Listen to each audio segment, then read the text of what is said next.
25, most home buyers are starting their home search on Zillow, but what you don't know is there are many pitfalls that can lead to high annoyance and frustration, and there's a multitude of information you could be getting from Zillow you're not getting already. So take a look at this. This is our listing here on Ravenwood Lane here in Norman, Oklahoma. Over on the right side, you'll see a couple buttons. There's a request a tour button that lets you select a day and time that you'd like to see the property. There's also a contact agent button that lets you fill out your name, phone, and email, and that you're interested in the property. Now, where does this information go? This information goes to agents that have purchased your information from Zillow. Their only credential is that they've paid the money to Zillow to get this information. They don't know anything necessarily about this specific property or have any connection to this specific property.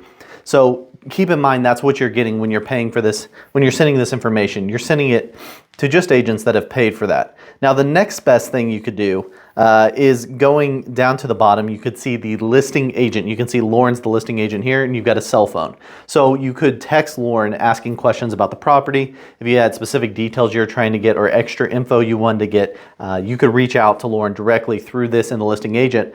You can see how this would get tedious if you had to do this every time you saw a property or wanted to schedule a showing. If you're talking to 5 or 7 different listing agents, that could be a very frustrating process, and they could all be reaching out to you constantly, and it could get really annoying. The best way to search on Zillow is to set up your buyer's agent agreement ahead of time. You can have a buyer's consultation with one of our agents.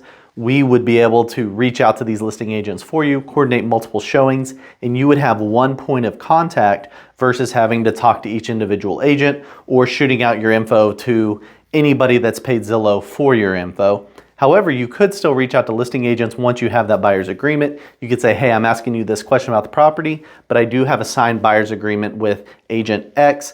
That way they know, hey, they've got a buyer's agreement. I don't need to bother them about that or follow up with them about that. I'm just going to answer questions on the property. That's a much more efficient way to go through Zillow and to get the actual information you want without being bothered and frustrated the entire time. Hope this helps you guys.